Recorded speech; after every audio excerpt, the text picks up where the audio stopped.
There we go. All right. Happy Wednesday, everyone. Welcome. I'm so glad that you are here with us today and just hope that you are having a wonderful day. And as everyone is joining in, if you want to drop us a note in the comment to let me know where you're joining in from, would love to know that. And if you're catching this on the replay, always use hashtag replay so that we know that. And sure, if any questions come up along the way, thoughts, feel free to leave us a comment, ask us a question in the chat. And just checking over here, it looks like we are now connected fully on LinkedIn, on Facebook, as well as YouTube. So good to go here.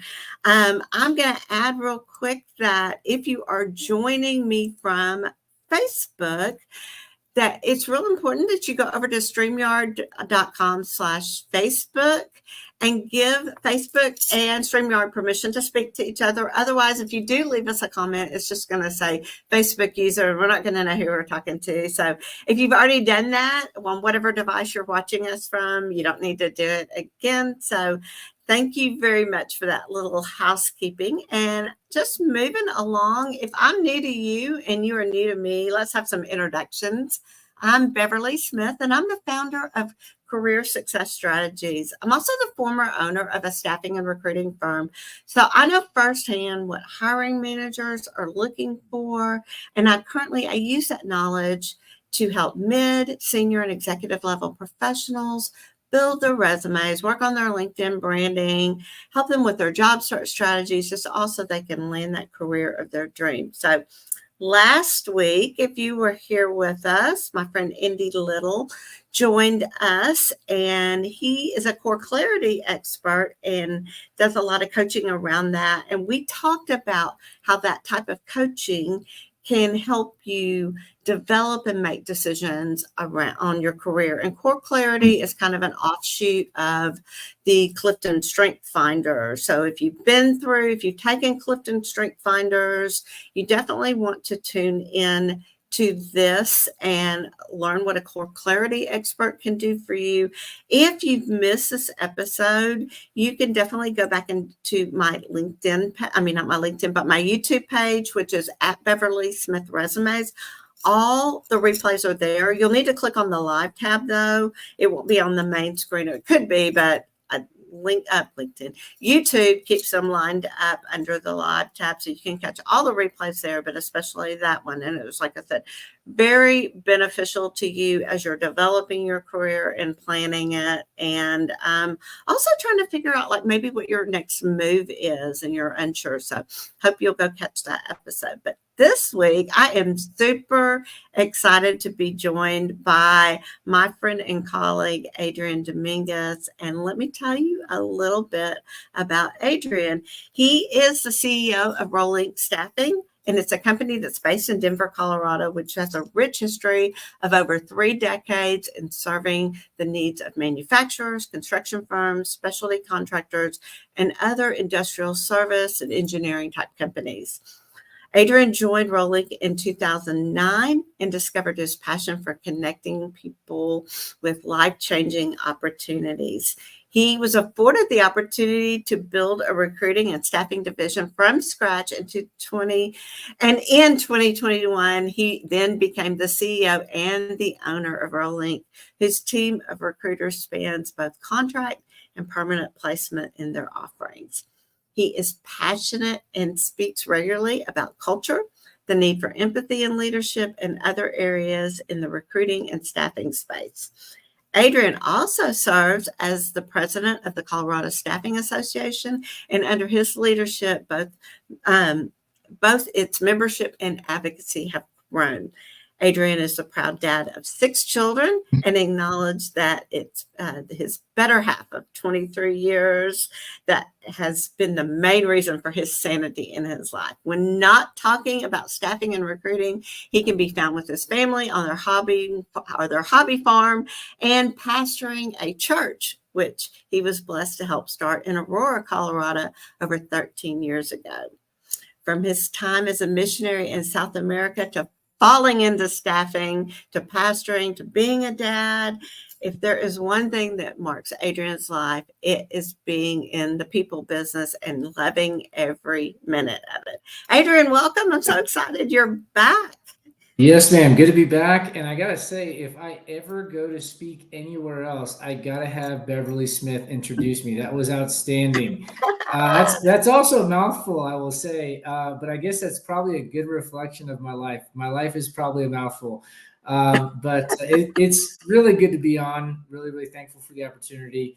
Known you for a couple years. Love following your information and content on LinkedIn, and it's an honor to be with you, especially talking about what we're going to talk about. So thank you. Yes, yes. So for those of you who are new to Adrian, Adrian actually was on our live stream.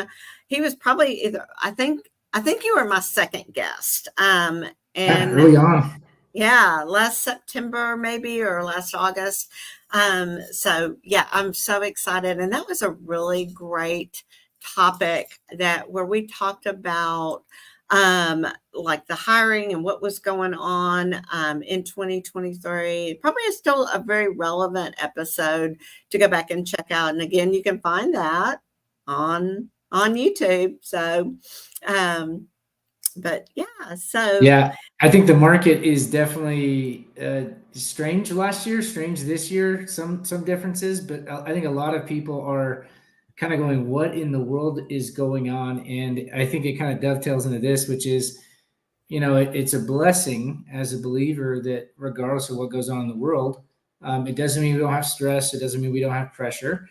But regardless of what goes on in the world, number one, I know how the story ends. And so whatever happens between now and then, it doesn't affect that. And that gives such great peace. And number two, I think if there's any people today, whether it's political unrest, economic unrest, anxiety at an all-time high, all these things that we see going on in the world around us, I think people are looking for others to kind of just stay calm and to know that, hey, we're going through a storm, but it's not the first storm, it's not the last storm. And by the way, I kind of know someone who can talk to the storm and can get the storm to calm down. So we're going to be all right. Yeah, such a great point, Adrian. So, you know, I want to jump into it and let's talk a little bit about. Well, I'd like for you to share some of your personal experience where your faith has directly influenced a leadership decision or maybe a business practice there. 100%. Yeah, great question. I think probably the first thing I would say is, I heard from, I was listening to another podcast, not faith-based related. It was just about recruiting and staffing. But something that was said that was so profound, Beverly, is that the difference between someone that has a job in recruiting versus someone that builds a lifetime career in recruiting is that one person sees it simply as a job that they check in and out of, and one person sees it more as a lifestyle. So if we were to take that and apply it to our faith, I think it's very easy to, okay, I punched in church Sunday morning, 10 o'clock, punched out, noon, or if you're at my church way later, because I'm really long-winded, and there's that, or there's no, yes, I'm a dad, I'm a husband, I'm a CEO, a friend, a colleague, I'm all these different things. But at the core of it, what really makes me who I am, and I think it has everything to do with identity, is the Bible says it this way: if any man be in Christ, he or she is a new creature. All things are passed away, all things are become new. And so my identity, first and foremost, is not, I'll give you an example. I bleed red, white, and blue. My dad was in the Army for 25 years. I love my country. But I always tell our people when it comes to political things, remember, you're a Christian first, then American, right? So, and it goes that way with any aspect: Christian first, husband. If I'm the right kind of Christian, I will be the best husband in the world. Ask my wife; she may have some different thoughts on that. But anyways, but if I identify the right way, it bleeds into every aspect of my life. I don't check in and out of my faith because it's who I am, and I'm blessed to have these other aspects of my life.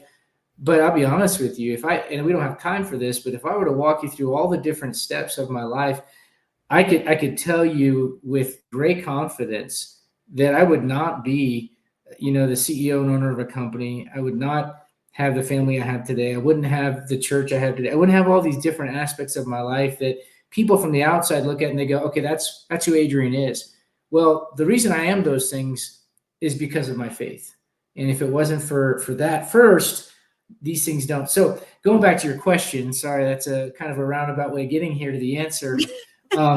I again, long-winded preacher. You here I am. So I I think it's important to note that as it relates to business practices and I guess approach to business overall. If I can just give you an illustration of that, we have 5 core values for our company: passion, integrity, empathy, humility, and resilience. And I think if I were to do it in the right order, it would actually spell hyper humility. Anyway, it doesn't matter. So bottom line is that as it relates to all these different things, I use empathy as an example. In Romans chapter, I believe it's chapter 12, it says to weep with them that weep and to rejoice with them that rejoice. Well, that is the quintessential definition of empathy. It's it isn't so much I feel sorry for you as much as I feel what you are feeling, right? So if you're rejoicing, man, I don't want to be envious of you. I want to extend empathy and go, hey, congratulations. If you're down, then I want to get where you're at and go, hey, let's get back up.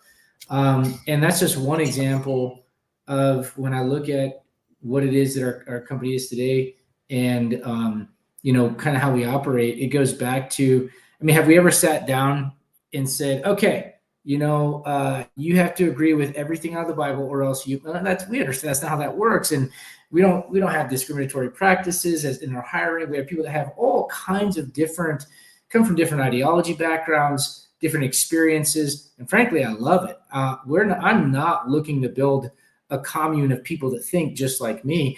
A matter of fact, I think that's really what we're called to do as believers is go out into the world, right? And live where people are at, and but show them a better way and show them that, look, as it relates to passion, whatsoever thy hand finds to do it with all thy might, right? Go after it, right? Go big or go home. When it comes to integrity, the Bible says to put away lying, right? We want to be honest.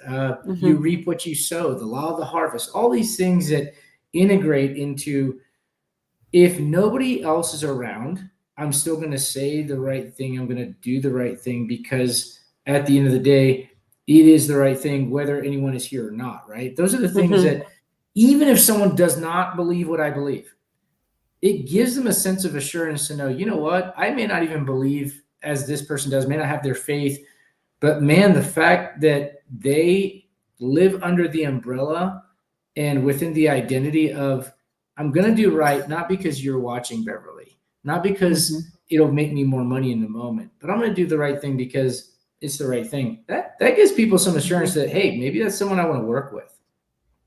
Right. And it's exactly why you have long-term clients that stay with you for years. The candidates that come back or refer people because of the way you teach, you treat them. It's evident. It's interesting. I just got off another call where we were kind of talking about that. It's like I want it to be in my current business to be all about the client experience, because I know they are making an investment with me, and that experience is easy to be structured when you have your priorities in the right place. It's easy to act out of integrity when that's just your mindset. That's just how it is. So I love that. So before I let you get long-winded, let's move on. Yes, ma'am. To what steps do you take to cultivate that workplace culture that does reflect your Christian values? Because I know you have been building quite the team there at Rolink, and of course, I know you spend a lot of time on LinkedIn and you publish a lot and post a lot. So I'm sure you have your challenges and struggles behind the scenes. But all Right. in all, from what I see, because it's not just you posting, I see your team posting. And I like what I see. I follow several of them and I like what I see them putting out, which is why I really wanted to talk about how you're creating this culture. Because I know that whether, and you don't have to be a business owner, you might be a manager that's just tasked with, I've got 12 people that I need to lead. How do I develop that culture? Right. Well, that's a great question. I think like any other entity, there's no perfect government, there's no perfect business, there's no perfect church, there's no perfect family. So I think first thing needs to be stated is, you know, when you are aiming and striving, and I think that's the word the Apostle Paul uses, is to strive, right, for the gospel's sake. It isn't that you always hit the target every time perfectly. And do we have, do we fall short of the mark? Absolutely. However, as it relates to culture, I think one of the things that has made a huge difference is behind the scenes conflict, right? What everyone sees is one thing. The happy post on LinkedIn is one thing. But I think when you are dealing with, okay, what happens when we disagree? Well, if I'm living out my faith, there has to be an element of humility. If you disagree with me, I at least want to hear what you have to say. Because even if I'm the quote unquote boss or whatever, however the world may look at that, the truth is my example is the one who had all the answers and still took off, the robe and put on a towel and got down at people's feet and washed them. The idea is like, the old term I think that's been used a lot is servant leader. And I'm going to give a little plug for a book here called The Tale of Three Kings. If I were to recommend, I've had young men that are, going into ministry, and people are involved in, mission work, and then business owners ask, what's a book you recommend? If there's a book I recommend outside the Bible, of course, that's my first, right? If there's a book I recommend, it would be The Tale of Three Kings, because what it does is it shows in great detail, and it's kind of written like a play. You have Act 1, Act 2, Act 3, and you got King David, King Saul, and Absalom. But what it eventually shows is that an old paradox, which is simply this: the way to be chiefest is you gotta be servant. The way to be the greatest is to humble yourself. And that kind of smacks in the face of a social media enriched generation which we live, where we're told, that you're putting yourself out. Yeah, I'm putting myself out there, but it's not for the sake of going, I'm number one. Like, I want to go out there and say, hey, look at my team. They're great. Well, why am I doing that? Because, man, if I'm lifting them up, then by nature, what are they going to want to do? They're going to do the same thing for each other. If I'm always going, how come you didn't notice me? These are the things that, there's an old saying, Beverly, I don't know if you ever heard this: more is caught than is taught. And I can say all the right things, but if I'm not living it out, and I'm not showing you as a leader, really how to prioritize. Well, as a manager, what should you be prioritizing? We say, well, your clients. Oh, okay, but let's be honest. If you're not taking care of your people internally, and you don't allow for, hey, we have a disagreement here, let's talk about it with humility, with grace, with patience. And again, I'm not going to say I've always hit the mark. My kids can tell you I don't. But this is the aim. This is the standard.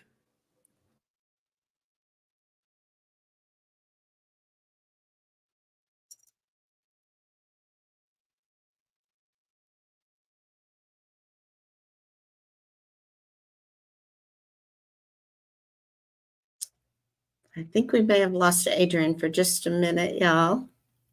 Bear with us. Did I lose you? Yeah, there you are. There you are. Okay, I don't know what happened. I Okay. have full internet. I don't know what the deal is. I'm so sorry. I have great That's internet here okay. remotely, so Yeah. Anyways, I think that may have been a divine intervention to keep me from rolling on and on and on about that. But ultimately, I think it goes back to in the small things.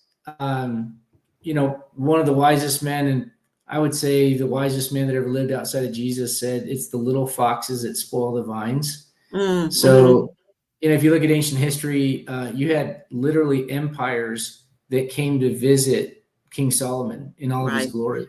And it's those little things that make a huge difference with your team.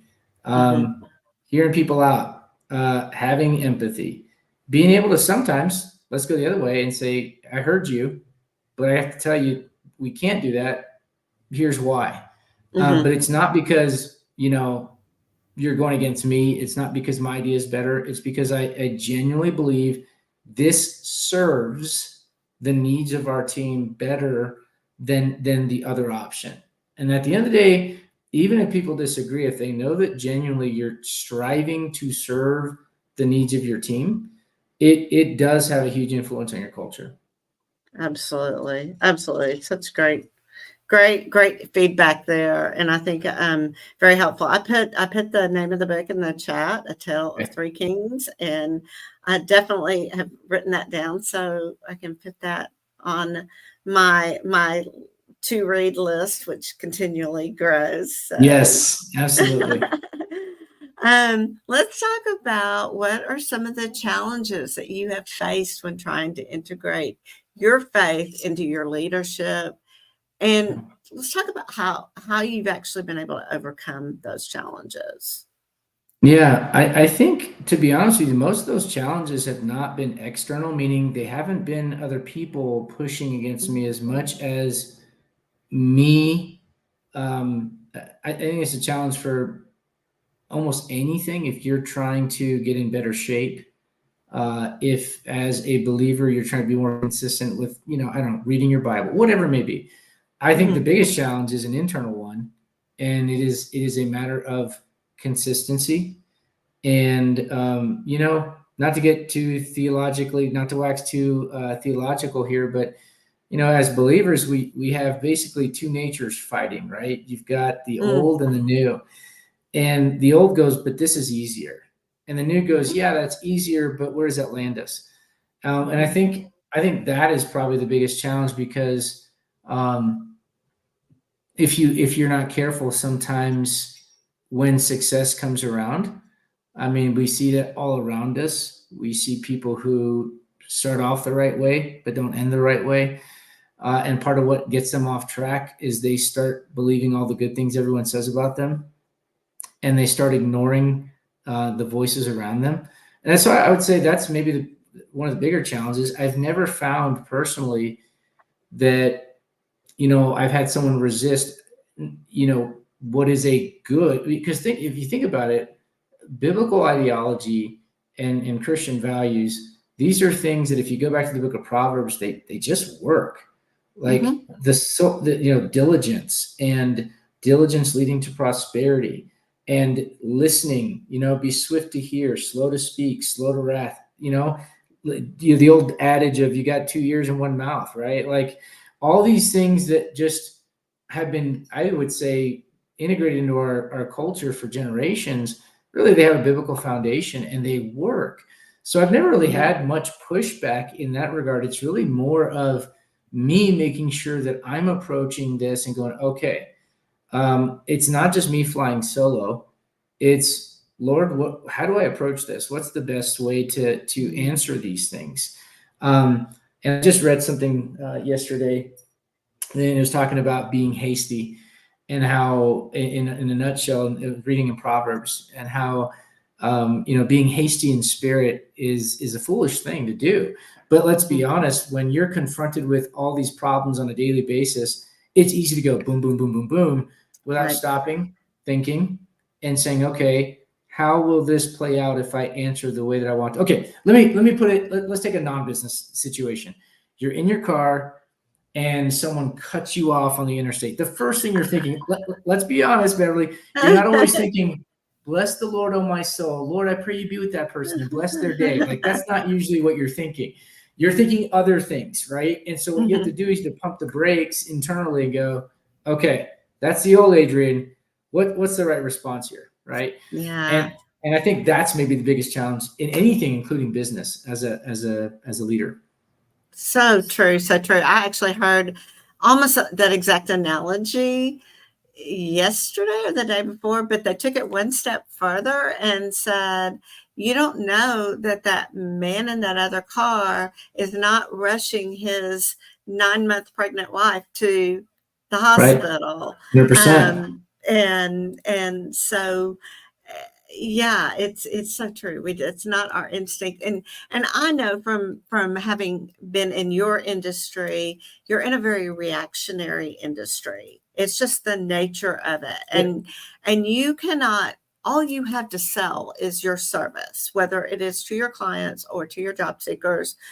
And you cannot control how the other person works. So it can be very reactionary. And I think sometimes we forget that that prayer can be it could just be, Lord, give me the right answer in your head Nehemiah. while, while you're in the moment. And Yeah. so many times I know I tend to, in a decision, go ask everybody I know, how should I do this? Instead of, Right. okay, Holy Spirit, tell me Right. what's Right. next. Where do I go? Where do I take this? Where do you Right. want me to go in all of this? And I think absolutely, it's just so easy to take the shortcut. And I think too, even the temptation, even to those that are very spirit led, especially when you're responsible for the bottom line of your company or your department, any of those things, is to take the most cost effective means. But it kind of goes back to what we were saying earlier, whereas when you act out of faith and you act out of integrity and humility and empathy and all of those things that are the core values right there at Rolink, is you're ultimately going to win in the long run versus the short, this is best for my bottom line. Right. Right. But 100%. man, that little devil on your shoulder is over here going, oh, but that's, going to give you 20% more. Yeah. I think the greatest illustration I can think of, Beverly, when it comes to that is, the fact that when our example, when Jesus was here on earth in the temptation, he's offered the kingdom, which is technically already going to be his, Yeah, but yeah. it's a matter of timing, right? And so he didn't bite the bait. He said, you know what? This isn't the right time. I want to do the hard thing right now. And I feel like sometimes that's what we deal with on the business side as believers. Is it would be easier to just cut this and cut this and cut this, or ignore the needs of our people. I think one of the things you'd asked me about before is, how is, your faith driven policy. I mean, I'll tell you, and I'm not saying this to, again, this is not a brag or anything like that. We've increased our benefits. We didn't used to have 401k. We've increased our PTO. I could go on and on. That was not like bottom line driven. Like that wasn't, because that definitely is going, from a business standpoint, it's affecting our bottom line in a way that, on paper you wouldn't want it to. But okay, what do I really want? Like when I'm dead, they're not gonna be like, what was your balance sheet? Like man, he was a great, look at the profit margin this guy had. Like I know we think of that short term right now, but at my funeral, people, I would like to think people will say something like, he actually gave a rip. He cared. And when you think about it, like if you live a gospel centric life, what is the gospel? I don't deserve God's love, but he extends it. It's a gift. Well, if we want to live, the Bible says to have your conversation, your lifestyle reflect that very thing, that drives, decisions that you make in business. It doesn't mean that we can do everything everybody wants. That's not what I'm striving to say here. What I am saying is, looking at things like, okay, how can we make our employees' lives better? What can we do to meet our clients where they're at? Okay, here's a good one.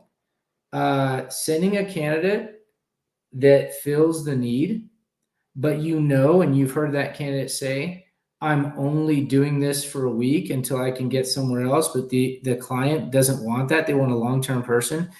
I will tell you right now, I'm not saying it's never happened at my company, but I will tell you that if leadership finds out about it, it'll be a problem, because we believe, hey, don't take the shortcut. Why? Because again, like, you reap what you sow. Mhm. And when you're living that way for the short term, instead of looking for the long-term gain, like, I want what I want right Mhm. now, instead of thinking of, yeah, but what's best in the long run. That's such a different way of living life. I read something yesterday. It was about bread of deceit, and how bread of deceit is sweet for a time, but in the end, it tastes like gravel, right? And so, like, let's apply that to life. There's stuff that in your 20s tastes great, that in your 40s is like, that's no, nope, we don't want that. We don't want that. And that's just in a matter of so many decades, right? Thinking Mhm. about the end, and how does my business end, and what legacy do I leave for my employees, and even the ones that leave my company, will they be better for having been here? Will my clients feel like I actually cared about them? Will they think that I tried to pull a fast one, or will they Mhm. know that I had their best interests at heart? All these things, I believe, while there are times where you might have to, uh, in maybe the world's mindset, give, and kind of take a short term loss. I don't see it as a loss. I see it as a long term gain, because Mhm. I know how this works. It's the law of the harvest. I don't have to believe in gravity. I could say I don't believe in gravity. It doesn't matter. Here I am, right? And Mhm. every year that passes, gravity is taking its toll. All right. So I know gravity's real, but if I didn't believe it, it wouldn't change gravity's effect. And so the same can be said with these principles, and applying them in every aspect of our life, especially in business. Absolutely. I love that so much. And I would just go a step further to say those are actually investments in your company, investments in your people. And what I know from my days in the staffing industry, one of the things I really push to educate my clients on is your employees are your greatest investment, are your greatest asset. You may have $1 million piece of equipment in your facility, but truly, you know that $300,000 you're spending on payroll is Mm. a bigger asset to you Yes. because you and I know how expensive it is to recruit and retrain. And it goes back to what you were saying as far as not sending over someone that's only there for the short term.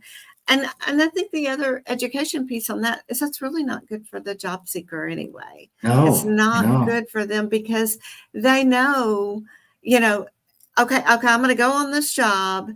They may they may convince themselves that that's not a bad thing to do, Sure. but they know in their conscience that Yep. they're now what happens when they get that phone call and they're working on in this department and that phone call says, can you go on an interview in 2 hours? Well, now they're placed with a, oh, Yeah. this is a long-term position over here, so it's just a bad all the way around. And it's Yes. even worse when your own team finds that opportunity for them and now they've got to pull them off and replace them. Yes. So 100%. 100%. And I think if you lead by example, you can avoid a lot of those situations mhm. where you put your team in a place to, while they might feel like they're getting a short term gain, it's really a long term loss, because I mean, do you want to constantly look over your shoulder? I don't. Mm-mm. I don't want to do that. I want to surround myself with people that I know are going to do the right thing. And part of it goes back to those small moments where this is more convenient, but is it the right thing for everybody involved? Right, right. Such a good point. And really you kind of answered my next question about the policies you have put into place. So I want to go on and let's talk about one of the things I think a lot of people want to know is handling that conflict in the workplace. And how do you do so in a way that aligns with Christian teachings? I know that you kind of alluded to this a little bit earlier, but I'd really like to see you expound upon that and give some encouragement to those leaders, those managers that are in the throes of that, because we are going to have conflict. And I think I want to add to one thing before you answer this is conflict's not necessarily a bad thing, and having that shift that it's not could help. Okay, I'll shut up and let you, take over. Let the pastor take over. You don't want that. We could be here for 4 hours. But I think to answer your question and to go back to what you're saying, sometimes there's this undercurrent feeling of things aren't where they should be. And you oftentimes, I'm not going to say always, but oftentimes it's because, let me pause here. The number one and number two causes of divorce in North America are money and communication. Okay. And it's no different in business. Why do people leave us? Usually those two things combined. And so as it relates to, trying to deal with conflict, I will tell you that more times than not, when there's this undercurrent feeling of like things aren't where they should be, and I feel like something's off between me and them, maybe it's me and another leader in the company, me and another manager, maybe it's a manager with their employee, usually there's something that's just not being resolved. And a lot of that goes back to anxiety that surrounds conflict. But I think if the mindset is one of, hey, ultimately, the greatest thing I could have in my life is truth. And if I'm living truth, that means, okay, I see that we don't agree on this. So we're going to have to discuss it. Like we need to express it in a way where, okay, I'm going to listen to you. I need you to listen to me. Let's try to find some middle ground. Let's find the answer that ultimately serves our team best, because that's what we're called to do, is to serve. One piece of scripture that comes to mind is Paul's encouragement of speaking the truth in love. I think we live in a generation that kind of discards truth for the idea of love. But if you go the other way, it's just as damaging. If you go truth, but there's no grace, there's no expression of human empathy, there's no love, it's also just as damaging. So when you sit down with anyone where you expect there to be conflict, I think the first thing to do is go, before we get into all of this, I want you to know what my goal is. My goal, number one, is for us to find a solution that works best for our team, that serves our team best, that meets our clients' needs, that takes care of our field staff, that takes care of us. Right. Mm-hmm. Secondly, my second goal is to ensure that when we leave, even if we didn't agree on every finer point, we can say that we discussed what we disagreed on in a healthy way, and we left with a good relationship between us. Now, one thing I've learned is this: I can't force someone to like me. I can't make someone, want to work with me. I mean, God doesn't do that himself. It's a whole free will thing, right? So in regards to, going into the conflict, I've got to make sure I'm expressing what my goals are. If my goal, and I'm not going to lie, I have fought this before, okay, personally. If my goal is to sit down and just show you that I'm right, it's not the right goal. I might win. I might do a better job of setting up an argument. But that doesn't mean that I've accomplished anything at all. So if my goal is truly to find a solution for the team, then I need to express that. And I think if you express what your goals are up front, when you start to deviate in the conversation, you go, okay, we're not in Cleveland anymore. Let's get back to Cleveland. Let's find where we need to be in this conversation. Some of those things are things that we probably need to address, but honestly, they're not going to affect the solution for this problem right now. So let's address that, but let's focus on this right now. I think that's a big part of it, but I think at the center of it, it's you've got to explore. You have to be in it to say, okay, we are walking out knowing what is actually reality, what is true, but we were able to communicate in such a way where I can honestly say, speaking the truth in love. If I sit down with someone and their numbers are atrocious and they're not hitting their goals, I mean, I could sit them down and say, by technical fact, I could say, you're literally the worst employee we've ever had in this role. That would not be the right way to address that, right? Like, that's not going to accomplish getting them where they want to go. I mean, there are times, Beverly, where two other parties they're struggling, and you're called as a leader to mediate that. And I think in those situations, it's, hey, let me express this. This is, at the end of the day, like, what we need to do here is find a way to move our team forward. Are you both actually invested in that? Because if your goal is just to prove yourself right, you're probably not going to like the outcome of this conversation.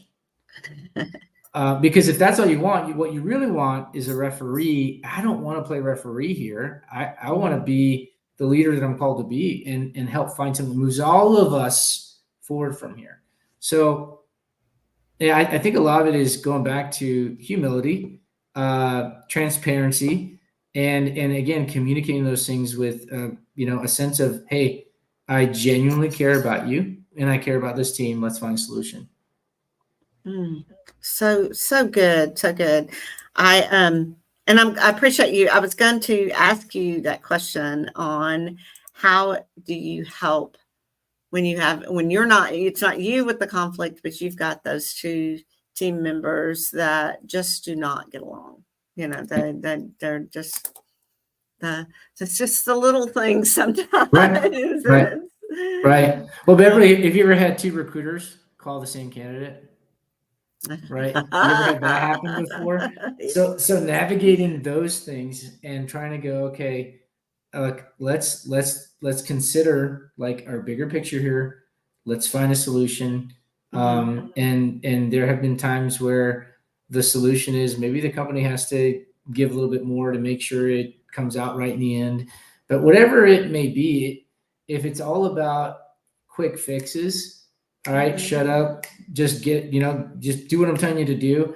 You can do that. Like, you can operate out of fear and out of, for the lack of a better term, like, I'm the authority, you have to listen. You can do that for a time and for a season. I don't think that endears people to you. I don't think that in the long run, it's what keeps people wanting to work with you. Right. It creates a toxic culture. I think we all understand that.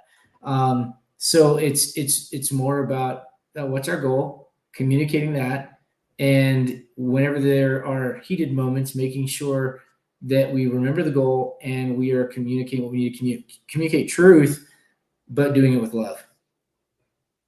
Yeah. Very good. Very good. Adrian, are you still with me? Oh, there yeah. you are.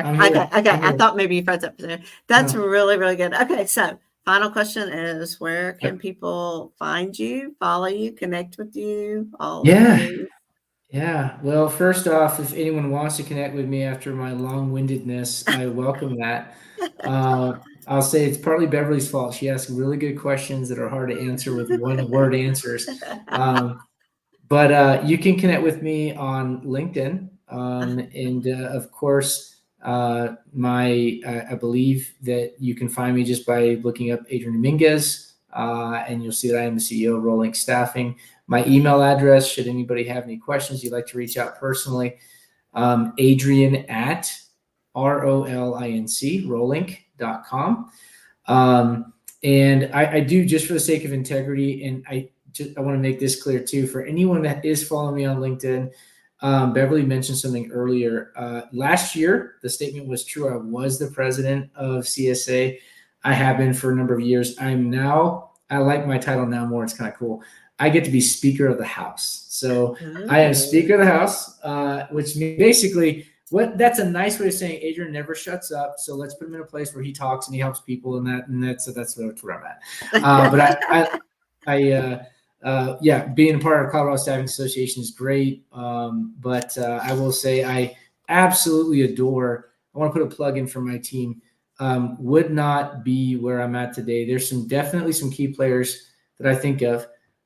If Alexis or Andrea watch this, they're definitely on that. There's several others. But I love my team. It is a great group of people, and they make what we do fun and worth it. So Yeah. thanks again, Beverly. I appreciate it. Love being on the show with you. Yeah. Yeah. Okay. So final question. Let's talk about this new job title you've got of Chief Executive Fan for the Dallas Cowboys. I saw that earlier. I was Did you tempted to say replace me? something. I was tempted to say something, but I thought, no, I'm going to stick to the script. Yeah, I've worked hard for this title. Okay. It goes back to the 90s when they were the premier dynasty. And I never quit through all the bad years, all the ugly years, all the name calling and rejection from my peers. I'm still here as a Dallas Cowboys fan. Also, I get so much heat for this at church, Beverly, because I live in Denver, right? So I've got a church of Broncos fans primarily. I always tell them, hey, it was a beautiful white star, just like that logo that they followed to little baby Jesus. That's how they found the Lord. So that's the logo I'm going to follow. And they just, they do this number and all that. It's Go Cowboys. hilarious. So yes, so I will say, I'm just a tad bit older than you, so I remember my fandom goes back to the 70s and 80s, and I got to see Roger Staubach's last game in person, that's and of amazing. course they lost that game, and I cried all the way home. Oh, I was an 8th grader and I cried all the way home. My heart was broken because we pretty much knew that this was his last hurrah. And but you got to be a part of history. That's amazing. It was really, really neat. And so, yeah, love that so much. So, all right. I just want to wrap this up and tell everyone thank you so much for joining. And I have put Adrian's contact information in the chat so you can grab that there. And just a quick reminder for those of you that if you are looking to make a change with your job and you're ready to invest in working with a professional writer, would love the opportunity to speak with you further. And I will just put up. You can, there it goes. You can have a free consultation with me, complimentary consultation, and talk about how my team and I can help and serve you with your resume, talk about LinkedIn branding, your job search, all the things. Definitely want to keep you in the loop as to what's going on in the current job search market, resume trends we're seeing. So please feel free to reach out to me. And then next week, I hope that you will be back and join me, have another special guest joining us. Molly Campbell will be here for the first time and excited to talk all things succession planning. So you'll want to join us then, and we will see you on our next video. Thank you.